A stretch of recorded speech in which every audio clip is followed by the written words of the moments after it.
I have to say that Cory completely leads by example. And I think that is a huge part of why my gym is so strong. All of the franchisees, all of the My Gym owners know Cory by name.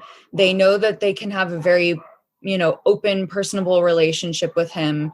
He leads his team by being on the ground with us, by having that experience, by having gone through teaching the classes. So he knows what he's talking about when he's talking with anyone on his staff about anything. No one could ever say, well, Cory, you have no idea because you've never done that.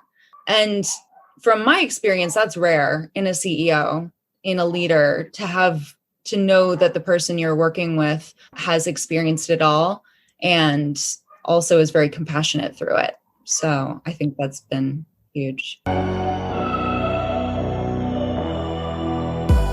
From Coordinate Sport, it's The Drive Phase, a show about sports founders, leaders and experts and the stories behind their business journey.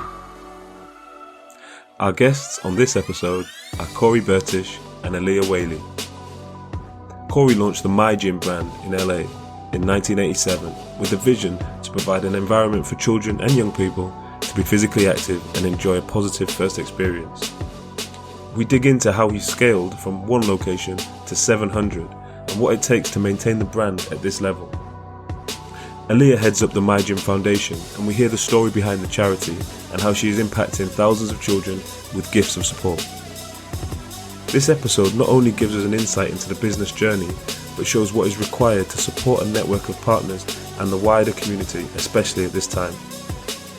I really enjoyed this conversation with our very first guests from the US, so take a listen.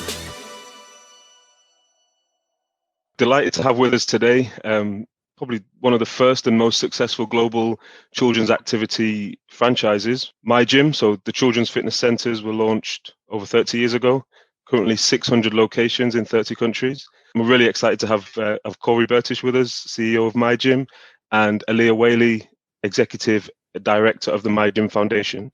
Thanks for being with us today. Good to be here, James. Yeah, thank you for having us. Thank you. Welcome to the Drive Phase podcast. We've managed to navigate the time difference.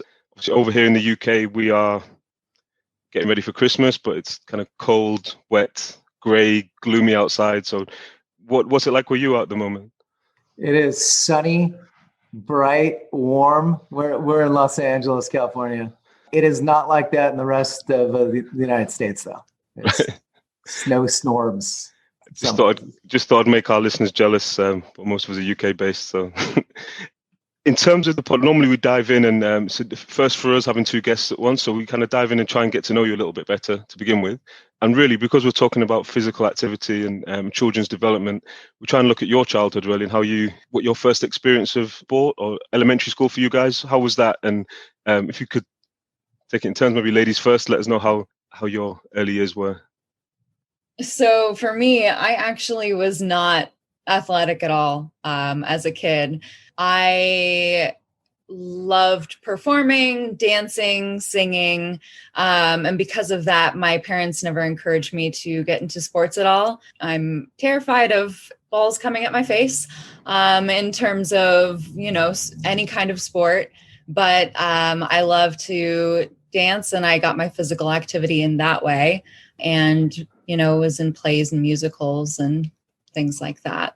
Fantastic. That's one of the questions we always ask is kind of how I guess PE over here and PE and school sport kind of shaped your experience and whether it turned you off from sport for life or did it ignite something. So I know, Cory, you kind of came at it from a totally different angle, right? You're a star athlete in school. I was a good athlete in high school. Okay. I'm imagining the varsity jacket. Is that obviously that's my view of America? Did you have one of those? Yeah, that's a good impression of an athlete in the United States with the varsity jacket. I mean, sports was absolutely my life as a child growing up. Sports leagues, PE in school. Although I saw it turn off a lot of kids, which was kind of a precipice for what became a philosophy in My Gym. But I definitely wanted to do something in my life when I realized I couldn't be a professional athlete, something physical, something with sports. So yeah, sports, my life continues to be my life through My Gym. Fantastic. And do you think you were always kind of drawn into being an entrepreneur or leader, business leader? I think I was. I was born in a family of entrepreneurs, as generational as I can think. Everybody owned their own business. I truly wanted to be a professional athlete. I'm the opposite of Aleah. I did like balls flying in my face. Any ball sport. I also love children. I worked with kids in need throughout junior high school and high school. When I graduated University of California at Santa Barbara, I thought I was going to be a therapist, a children's therapist. So you studied psychology, right? I did. And I started to do my hours at UCLA with one of the professors of the psych department. And finding my gym was kind of by accident. I continued to be an athlete on the side, not on teams. And I was studying to be a psychologist when my gym, it was an existing gym, an indoor facility, fairly small for young kids. It was a family connection, and found my gym. And it's not sports necessarily. There's a sports skill element of it at a very young age, but it was physical, and it was working with young children, a lot of kids in need, which eventually the foundation was born. So yeah, I think my early acclimation to sports and being successful at sports and my entrepreneurial spirit probably brought me to the beginnings of my gym. Yeah, definitely. I think those kind of transferable skills, like you say, not as any specific sport. Like my background's track and field, so we have those same kind of fundamentals: running, jumping, throwing. They can transition across everything. And I guess, Aleah, even though the performing arts maybe not sport, but how do you find those skills of being able to perform and being confident? Obviously, dancing, etc. Using your body, understanding it at an early age. Have you managed to use any of those kind of skills in your current role? Definitely. And, I actually worked at one of our My Gym locations, and, just having the performance background helps to interact and entertain kids and be able to keep up with them physically. At My Gym, not only do we do physical fitness, learning, and education, we also have a interactive, entertaining element to it. As teachers, you would show the kids how to do the different skills that you would want them to try. And it helps keep them engaged by using that performance element, by doing silly shticks, little goofy actions, things like that. So, that definitely helped carry through when I was at the gym. Before you started at my gym, am I right in thinking you had an acting career before you came into the business? Yeah, so I went to Chapman University in just south of Los Angeles, and I had a BFA in theater performance. Moved up to LA to, study acting and to audition. Ended up taking some commercial acting classes with Stuart K. Robinson, and he is the one who brought me into the My Gym Foundation. I had been working with him for a few years and was looking for, a job. And they were looking to fulfill this position, and he brought me in, and I jumped in feet first and ended up loving it. I haven't left it since. So fantastic. So we always look at the kind of the genesis to the organization, and I definitely want to touch on the foundation, but I'm assuming the My Gym corporate side came first. Yes. I've got down 1987. If we go back all that way to 1987, when you first, I know you mentioned you found it. So it wasn't actually in the US at that time, right? No, it was. So I'm not the founder of the very first My Gym, the concept. That was founded in 1983 by Yaakov and Susie Sherman. Right, okay. In 1988, when I graduated college, I bought their first little family My Gym. They opened another one in another area of California, and eventually another one. So, and then we scaled it. We franchised it. We bottled everything. We, created all the secrets of success, and then I scaled it with these partners. Fantastic. So, what was that like in terms of you obviously got the initial unit there, the first location. I guess when did you know you had something that you could scale? At 22 or 23, we fell into this business that was not sports, was not psychology, but combined both. And I would say after a year of working day in and day out, and this is just post-college. So most of my friends were finding their footing, having fun, and for maybe it's my entrepreneurial spirit, but I dug right in, and 7 days a week for a year, we worked on this little business. It was a family business that, it certainly had its structures and curriculum and programming, but we worked hard every day. And I think a year later, when I had all of my friends and all the clients coming with their little kids saying, "Oh, we want to do one of these.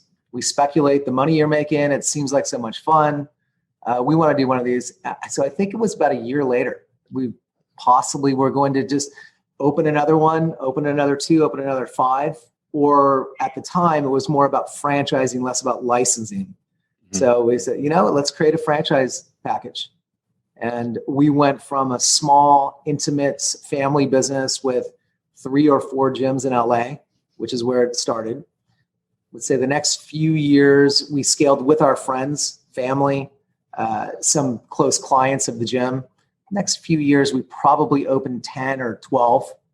And then by the year 2000, so about 10 years later, we had become what I call professional franchise company, the best of both worlds. We always had that family feel. We didn't come from strictly business backgrounds. There's a lot of spirit, but it wasn't technical business.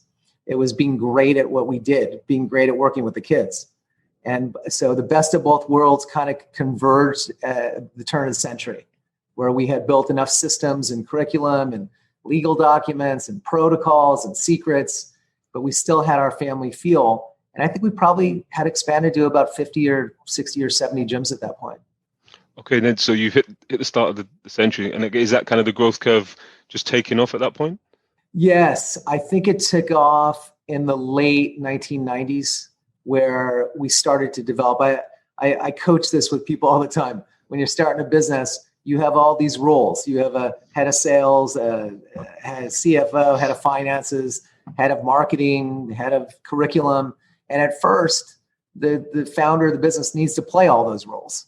I was the traveling support person. I had my friends who I had promised stock to and very little money, helping me open gyms, sell gyms, develop, franchise, talk to people. So I look at it like when those roles could be filled by capable people, by great people, then we made the turn. And that was late 1990s. And by the time we got to the turn of the century, it was clicking on all cylinders. We had our franchise, looking for franchisee marketing was out there in a big way. I think we were getting probably 500 leads a month, choosing 2 or 3, maybe 4 or 5 to open per month, which would get in line. You don't just choose somebody and open them. It's a 6 to 8 month process. All the things you do to open them, find a location and all that, train them. Really clicking by then, I would say we could open as many gyms as we wanted from the turn of the century until the first recession, until the 2008 recession. Looking at the model, I think you're probably still ahead of the curve in many. Like you just come to the UK and you've got a few locations here, assuming looking to grow.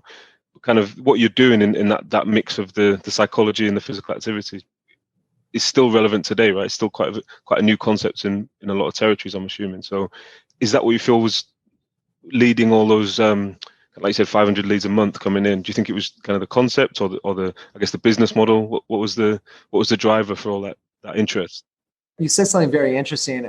I did, from my psychology background and the philosophies I've developed, I do think it's half psychology, half positive thinking, half don't put limits on yourself, half emotional. And I believe that our success was grassroots. I mean, I had 5 people that worked for the company. I had 10 people, 20 people, 5 franchisees. They have a staff, eventually 100. And I believe that thousands of people became really passionate about what they were doing, which we still haven't really talked about the service that we do, but passionate about what we're doing, helping humanity, helping kids develop skills. That's how I believe it spread and became popular, and how 500 people called. Our only form of franchise marketing very early was a sign in the gym that said, "Hey, if you like what's going on here, call this number." So that's how I believe it spread and became so popular in the beginning. Yeah, and obviously they did like what they were seeing. So what I know you touched on there, if we're going to talk to someone who's never heard of my gym, probably not many people out there, but if you could kind of paint the picture of what a location would look like. I know you've got kind of the three models. What was the kind of standard my gym location and program look like? A typical my gym location is 2,500 to 3,000 square feet indoors, nice, soft, plush carpet, nicely painted, kid-friendly walls, equipment that we make half ourselves, so it's proprietary. And we make the equipment to interlink and change. We can change what we call setups with slides and rings and jungle gym equipment.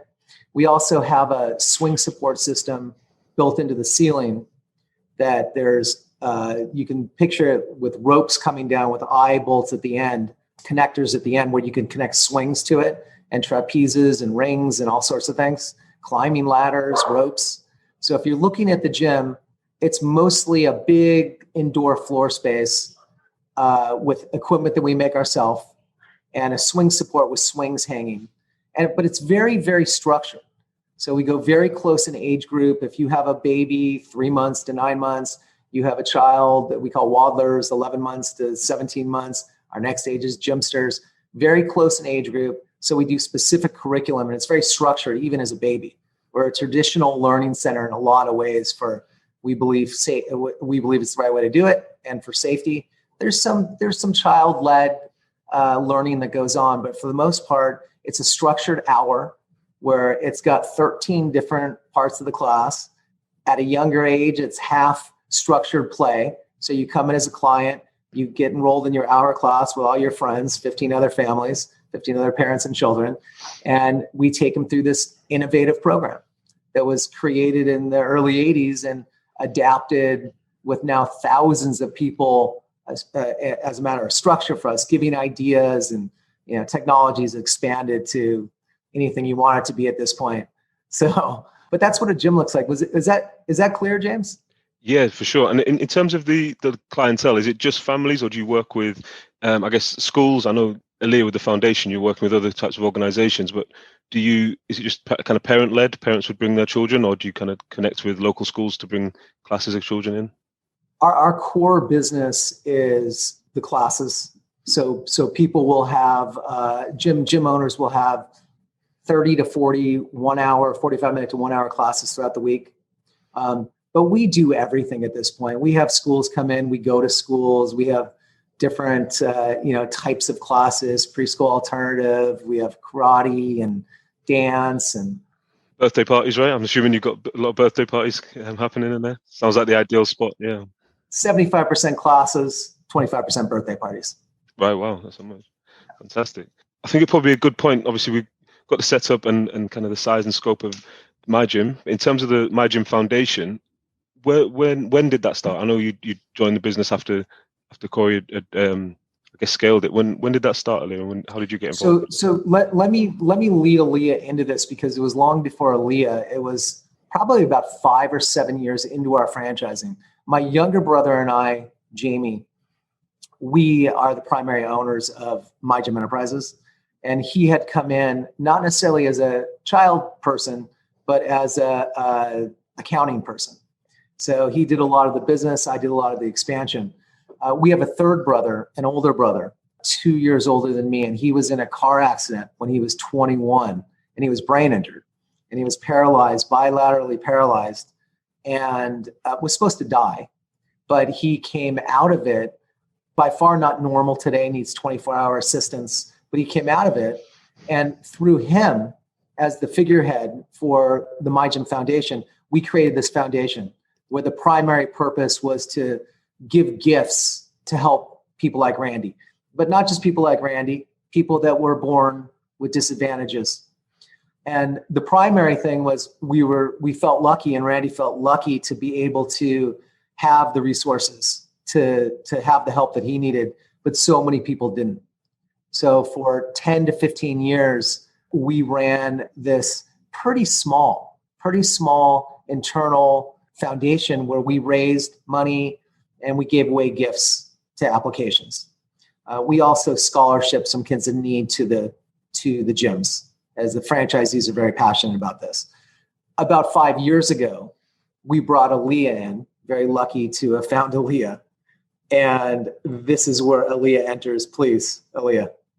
Yeah, so I came in at the point where we were, gifting specific items for kids to be used at home, and also items that were focused on bringing physical fitness and joy to the children's lives, much like we do at my gym.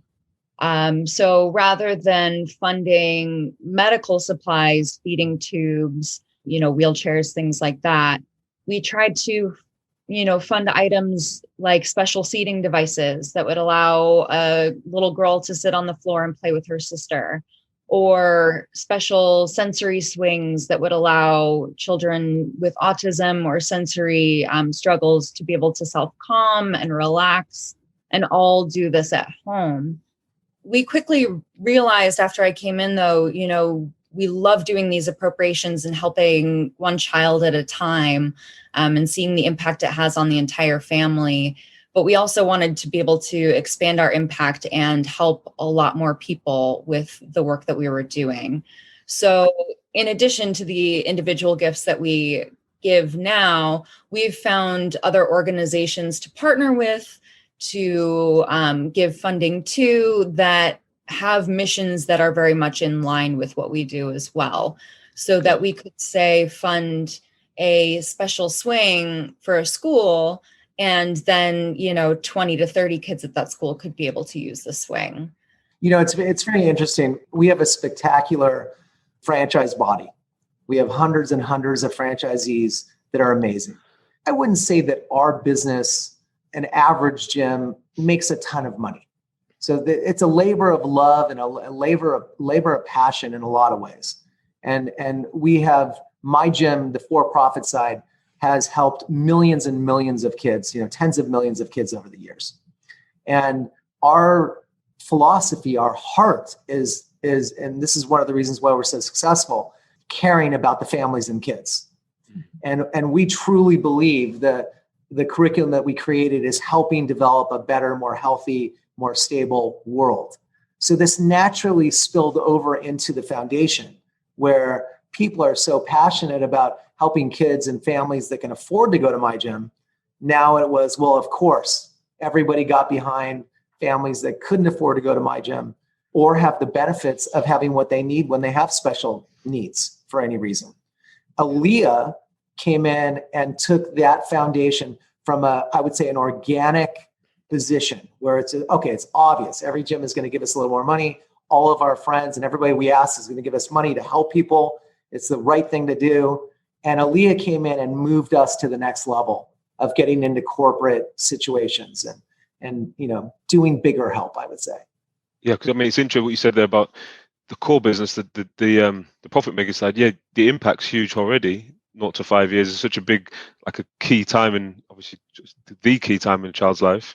You're already having that huge impact there on everyone coming through. So it's interesting because obviously you have other businesses that might not be having that impact, and they have like a separate CSR department that deals with how do we get an impact. But you have that, and then with the non-profit side, that impact. I'm really interested in how, I guess, the power of your network. Because am I right in thinking the foundation's working across the whole network, or is it just the US at the moment? And is it essentially if your franchisees, they have the option to kind of opt in and support prior to you obviously joining and look at the corporate side fundraising? I think you're right with everything you said. Everything you just said. we have a huge impact on the for-profit side on every child below 5 when most of their brain is developing. They're developing the habit to fitness, and you have to treat those kids a certain way with a certain sensitivity, with a certain non-competition, try everything. You're totally right with that. And a lot of us, thousands of my gym teachers are really passionate about that. The owners, the people that choose to be owners, you're right again. They can choose to be involved a very little with the foundation, or they can choose to be very involved with the foundation. They can choose to sit on the board of the foundation. So we have it all over the board. And we're an international foundation. We don't aggressively, I don't believe we have aggressively gone international yet, right, Aleah? Correct. Yeah. Yeah, but we're an international company for sure. I guess one of the things that I'd probably be good for us to have an insight into is in the US, I guess health services are totally different. Obviously, finding that at the moment, in terms of the cost of someone with a certain condition and kind of the healthcare costs, I guess that in itself is a huge burden for the parents if they can't afford the services. But then on top of that, they're not going to have access to places like my gym anyway. So is that one of the challenges that you see with some of the parents that you work with, Aleah? Yeah, I mean, that's one of the elements we focus on with the foundation. A lot of the items that we gift are actually typically denied by insurance because they aren't deemed necessary to keep the child alive, even though it's just as needed to improve the child's quality of life. They'll decide that a chair that'll help a child sit is not going to be covered by insurance. So we really try and focus on items like that aren't typically covered, by insurance, and also not covered by lots of other nonprofits, because they're doing the funding of the really important work of medical bills and expenses, but they're still a child at heart. They're children, even though they were born with, different abilities or they're sick. They still want to have fun and smile and be light and be a child. So that's a big part of what we try and do. Yes, the quality of life for sure. I mean, what's the alternative then if you weren't to gift them those items? What is there an alternative? What would the alternative be for the families you're supporting? I mean, unfortunately, the alternative for them is that they don't get these items. They might be able to reach out to friends and family to help, but typically by the time they come to us, they've already exhausted funding from friends, GoFundMe fundraisers, Facebook fundraisers, any of those. A lot of that, they just have to go without. They have to make that difficult choice. Am I going to spend this money on medical supplies, or am I going to spend it on something that would make my child happy? And unfortunately, they have to go with the medical needs first. I was going to say that's exactly the point, is that they go without if companies, foundations like ours don't give it to them. And people that find out about our foundation are totally in 100% every time because of what we're talking about. It occurs, you're asking the question, well, they need that to sit up, but what if you don't give it to them? Well, they don't sit up.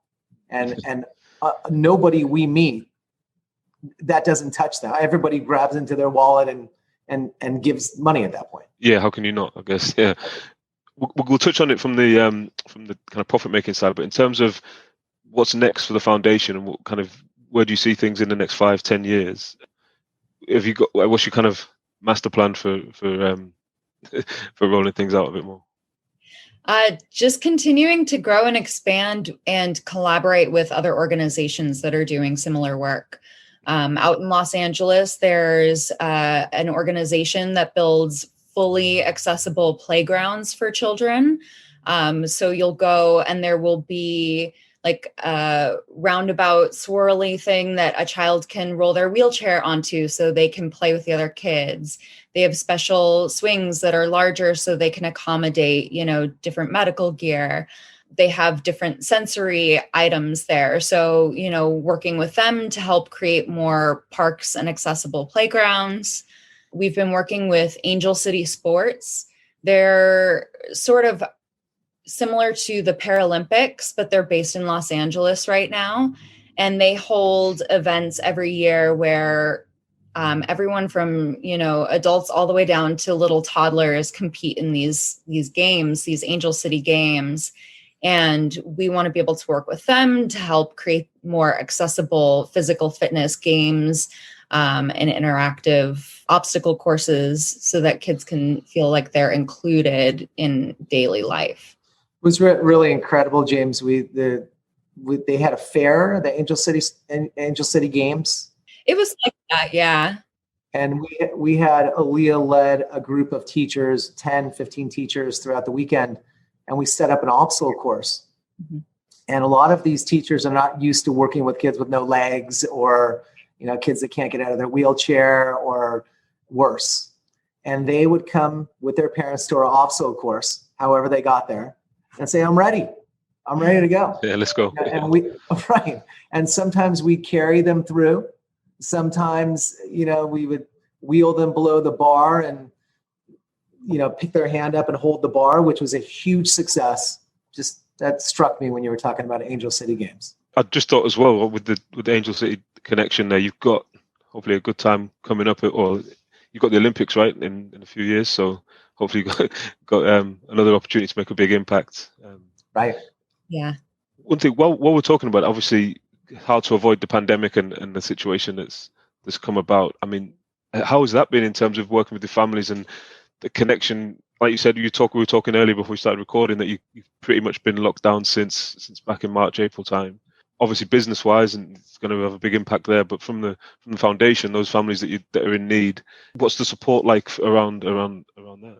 The support has been really positive. It's tough because I feel like around the world, everyone's in a position where they need to be really mindful of where they're spending money and where they're investing their resources. And unfortunately, the need does not stop for these families that are needy. If anything, their situation worsens. Support has been a little bit difficult to come by this year just because everyone is very cautious, but the support that we have been receiving has been very passionate, and everyone's really truly on board. And every gift has that much more of an impact because of how the world is right now. As the CEO of the for-profit company, James, I'm just an advisor to Aleah and her board. But I saw this go from, to answer your question, I saw this go from in mid-March through April, maybe even through May. I don't know if anybody's going to ever donate money again to anything. We're closed down. The world is ending. What is going on here? All the way full circle to Aleah making decisions with her board. Just spend the money. Just give it kids more than what we usually do. Kids who are hungry. And so I see more donations now, even though we're raising much less money than I saw. It's an interesting continuum that's happened. Normally we ask what's been the biggest setback in your journey. So I'm assuming this year has been probably one of the biggest ones, but you did touch on the first kind of financial crisis, so 2008 time, and that's a bit of a theme throughout our guests anyway. But yeah, what was that? Not to put words in your mouth, whether that was your biggest setback, but what was it like at that time? I know you got very high growth, and then did it come to a complete stop, or how was it? I would say the first period of expansion, like in the early 90s, where you asked this question before, like what I think you were implying, like, how did you become successful? How did you do it? How did you scale? Yeah, I think it's that thing where everything's so as you're growing so quickly, I'm assuming just systems are breaking all over the place, and you're kind of trying to put the band-aids on. So yeah, I mean, was that what you're referring to that time, 1980s? I think that yes, that is kind of what I was saying. In the first period of development, every day was challenging. Every day a system was breaking, a system was growing. We were creating something. But what the point I wanted to make before I talk about the couple crises that we survived is that very few people look at our family and our ownership of this company and don't say that's the American dream. We went into it with I bought one existing My Gym from some brilliant founders, and there's over 700 actually gyms worldwide now in 30 countries, and we have a preschool chain, and we have a physical early learning company in New York. Very few people look at it like that. 30 years later, from when I first bought that first gym, then helped scale the whole thing, it was hard every day. But looking at it now, and people that know us are like, oh my gosh, you're the CEO of a huge company. Now, this is also what I say, that none of this gets done without thousands of brilliant people every year. There's people that work on all different levels.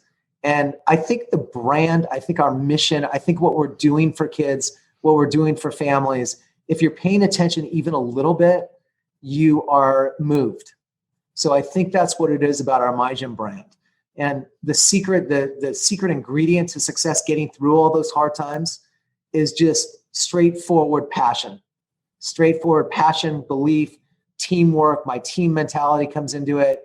Nobody gets single credit for anything. It's a team effort. If there's a weak link, it doesn't work.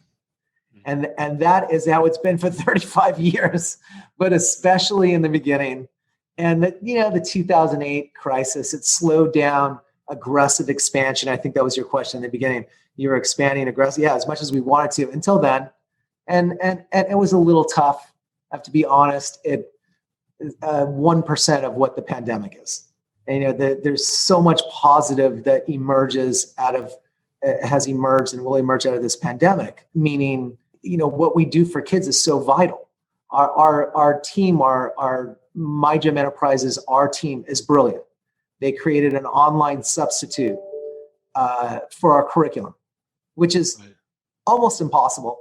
I mean, our whole idea is that you socialize kids, they play with each other, the parents meet each other. We make our own equipment, we have our structure, we have our room. I mean, that's the whole point. So they made an online substitute called Live, continues today. I've continued to make adapted programs as we ease back in the gyms in some locations. So the teamwork and brilliance that comes out of it, it's financially horrible. And for our franchisees, horrible. And their landlords, I feel awful for all their landlords. It's horrible. But at the end of the day, our brand will survive it and be stronger when we come out of it. But there is nothing that has ever compared to what's going on. And because we're such an emotional feeling company, just the peripheral damage of the illness is awful. It touches everybody. And the uncohesiveness in America, no matter what side you're on, is disturbing every day. So this is very, very difficult. Yeah, I mean, in terms of the model, I mean, like you said there, you've got the online platform now, the online program. Do you see that being a kind of a long-term shift? Do you think that will stay in position longer term? Was that something you talked about? Maybe, obviously, hopefully things come to an end and we're back and vaccines here now and we can get back in, all that type of thing. But do you see the shift to online and digital being part of the future? I do on some level. When we first created it and for the end of March and April, where everybody was in their homes, we had pretty good enrollment on it. But there's no real substitute for what we do in the gym. I mean, we're one of those businesses that it's like one of the restaurants and dining and us and gyms and theaters. We're one of those businesses that you just can't create a real great substitute. With that said, I was talking about the brilliance that I saw. I am shocked and amazed, and I'm sure Aleah is too, even though it's not necessarily her job with our company, of the teachers that would teach the kids online. It's like I see my older kids in school with their teachers, teaching the older kids in school. Our gym teachers online teaching. Every single time it looks, I can't believe it. How are you connecting so great with a 1.5-year-old and a parent, 15 of them at home with the kids in your lap with no equipment, but they did. So I do see it to some level. I think if you asked our operations people, they would say, oh, please never make us do that again. Never make us make curriculum again. It's so hard. People are dropping off. But the reality is, whether it's an addition to gym enrollment or a substitute for people that can't get to the gym, I do see it on some level in the future. Yeah, I think one question I always think of is kind of, if you didn't have that community feel and the brand already there and all the members who would come physically to the centres, do you think it would have been as popular if someone was to launch the same curriculum without the kind of the physical locations behind it and all the history you've got? I struggle to think it'd be successful for people to suddenly all jump onto that. I don't know I guess you think the same again. Like if people created what we created with, the 20 most brilliant My Gym minds in a week, if they created that and people saw it, they would love it. So I believe what was created, it's called Live. There's also an on-demand videos we created, library of that. Yes, you can't help as a parent, as a child, love it. So any brand would have done it. Being the biggest brand in our field, I'm sure that people assume that the My Gym service, even if it was online, was going to be great. But I attest that if you logged on, Jim, you don't have kids, right? Oh yeah, I have two. I've exactly in your bracket as well. So I've got a 4-year-old and a 14-month-old. So. Oh, interesting. Yeah, but we can see the difference. Also, my oldest, she goes to gymnastics, dance lessons. My youngest, obviously, she in March, she wasn't really old enough to attend anything, and she's kind of missed all of that period of time, so she couldn't go to anything like my gym. Everywhere's closed, right? So we're trying our best, trying to do things at home with her, but it's just not the same. So you can see the kind of, you finally got back into nursery, but you can see that there's a bit of a gap of experience, being around other children, and obviously she's got a sister, but it's not the same as being in a class and hearing all the music and following along. Yeah. Well, it's exactly for that reason that my gym and my gym type businesses will explode when it's safe. Yeah. The vaccine takes hold and pandemic's over. I hear more often, my kids are 16 and 17, so they're all baked and cooked, and I barely even see them during the day, even though I'm in the same house. But I hear more parents, your age parents, say, oh my gosh, there's been a gap of 6 months, the learning regressed. It may have a little bit, in my philosophy of, not being a doctor, but doing this for 30 years, it will regress and then increase with practice. And I think it's kind of like being deficient in a vitamin. You're deficient in a vitamin, you take a lot of it, you fill back up, and you're okay again. Yeah. If this lasted years, then it wouldn't be like that. That kind of brings me on. I know you said about that pent up demand that everyone's ready and raring to go. Do you have, and I'm guessing your kind of strategies obviously changed slightly this year from whatever you planned out, but what's the future look like for My Gym Enterprises for the next, if you're looking at the business in 2030, what does it look like there? I mean, our My Gym Enterprises business is all about our franchisees. Always the first layer of brick in whatever we're building, and they're suffering big time right now. Even the good gyms are half attended right now with half income. So we are at an all out, all hands on deck. Maybe Aleah is one of the people that is not central focused on franchisees all the time because she's giving gifts to kids in need. But we are all hands on deck, various different levels, whether it's curriculum, emotional support, lease support, loan support, helping our franchisees. So for the next, hopefully 3 or 4 months, maybe a little longer, it's going to be all hands on deck, do nothing else. We don't worry about My Gym Enterprises, don't worry about anything, but get our franchisees through this to the other side. And that side is going to be pent up demand. It's going to be incredible. And our gyms are going to be bigger than ever. And then we get back to what we were always doing. Yeah.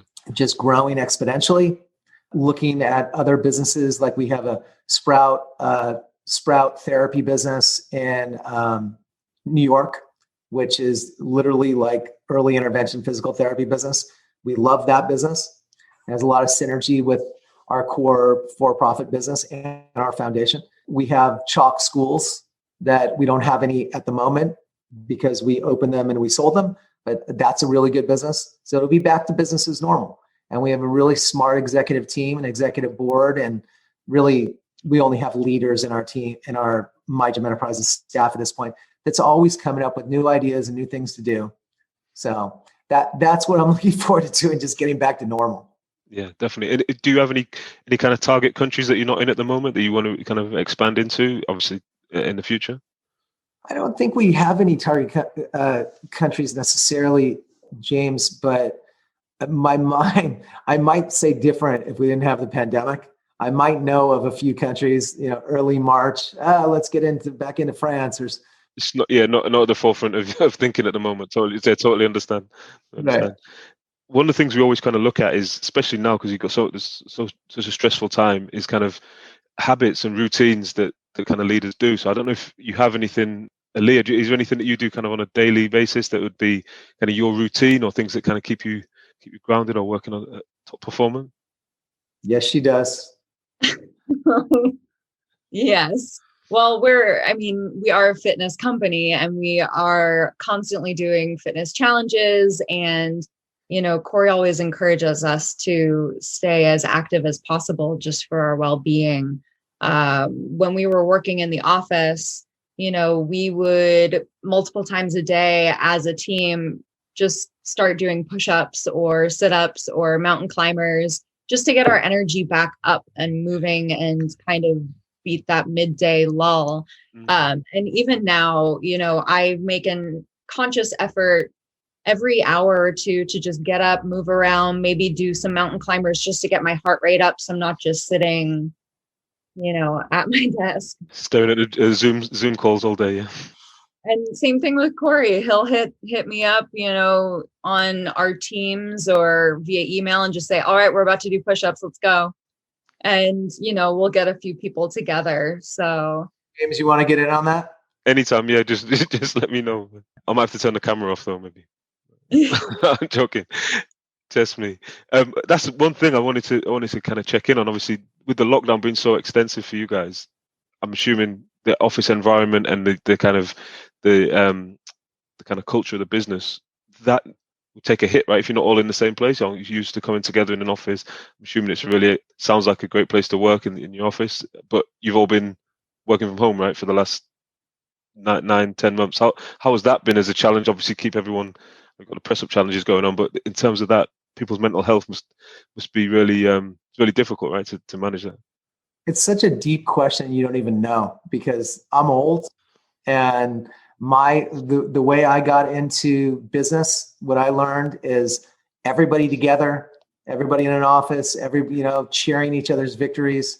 And over the last 30 years, that has slowly digressed. I've slowly been convinced that people can effectively work at home as well as they can work in the office.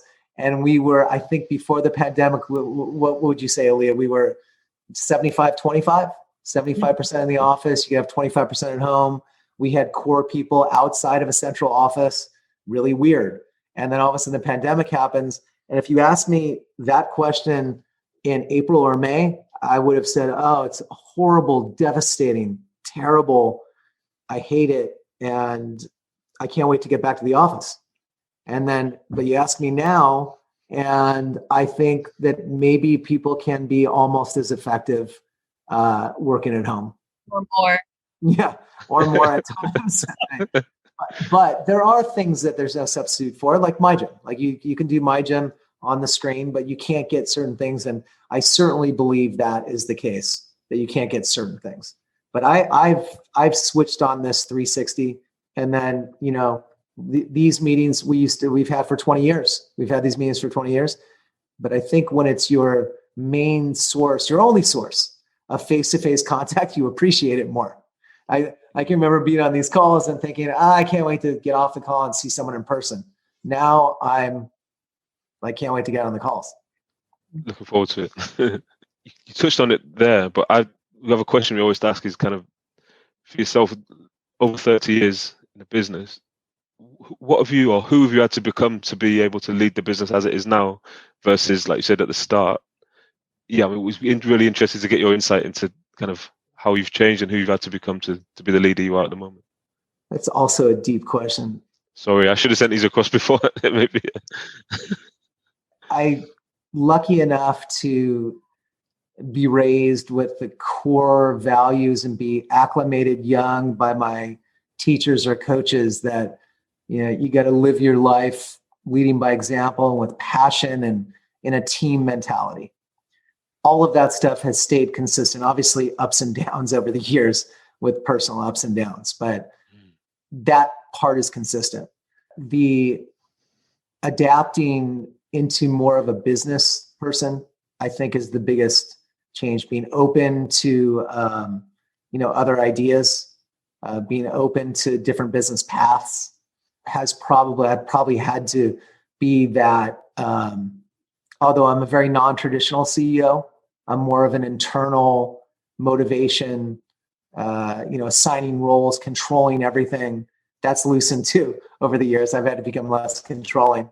But although I'm an internal CEO, yeah, I think that's the answer. I think I've become less controlling, more open. Yeah. I've been thinking about this while we've been talking, and I have to say that Cory completely leads by example. And I think that is a huge part of why my gym is so strong. All of the franchisees, all of the my gym owners know Cory by name. They know that they can have a very, open, personable relationship with him.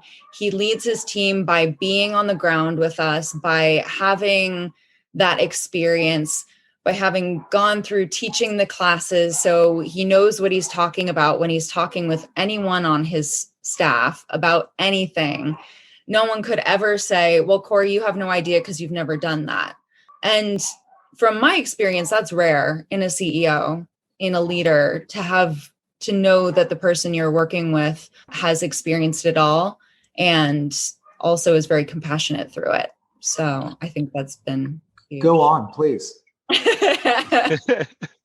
Thank you so much. That is so nice. And I just have to respond with one line, that our success is, it doesn't matter about me. I do my job. I try to lead by example, because we have hundreds of great people that buy into our mission, which is the best thing anybody could be doing, is helping our physical and mental state of our youth of the world, who will one day be who we are. That's why we're so strong. I just do my job, and we have many, many incredible people. And you buy into the mission too, and that's huge also. Yeah. For sure. Final question I normally ask for both of you is, if you could go back to the start of My Gym, or when you first got involved, what would you tell yourself if you could go back in time and give yourself one short message? Just maybe send yourself a text message back then. What message would you give yourself? Aleah, you go first. I have to think about this. I know, I do too. So the My Gym Foundation is somewhat separate from My Gym Enterprises. Yeah. So I didn't interact with everyone on the team very often for the first couple of years. And I have to say, since I've really started to interact and communicate and ask them for help, I feel like that I wish I had done from the beginning. Yeah, that kind of collaboration, that vulnerability, be able to ask for help, definitely resonates. Yeah. Right from the start. Yeah. I think we did so many things right on purpose and on accident and fate. So many things right. I wish that we focused on profitability a little more. Although as soon as I say that, I say if we didn't have the passion and not care about profitability, we wouldn't be where we are. Yeah, well, that's the thing. Quality costs, right? So if you want to do things right, and it's going to cost a bit more, so profitability might suffer. But right, I would make definitely a positive, and something that I advise people starting businesses. The general rule, I think, when you're starting a business or working, is don't work with your friends and family.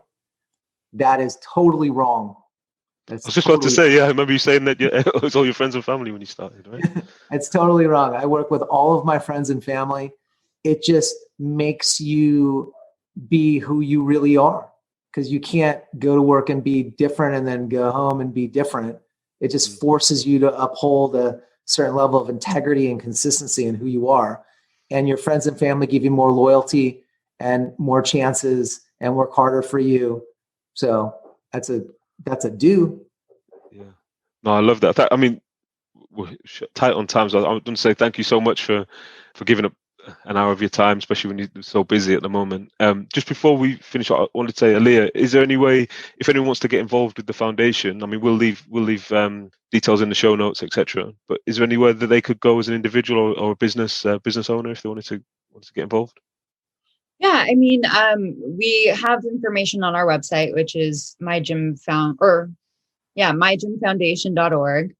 They could also email us at info@mygymfoundation.org, and I'd be happy to chat with them. And we're always seeking applications. Also, the process is pretty straightforward, and that's on the website too. And, we're always looking to help. So if anyone ever thinks that there's something that we might consider approving, we probably would. So I would encourage them to come check it out. Oh, thank you so much. And guys, thank you so much for your time today. It's been really insightful, and I know that our listeners will be really enjoying the podcast. So thank you so much. James, you are a great and mellow interviewer. Good job. I'll use that clip. I'll clip it, and I'll. Okay. Thank you so much, guys. Thanks for having us. Thank you. Thank you for listening to this week's show. You can subscribe anywhere you get your podcasts.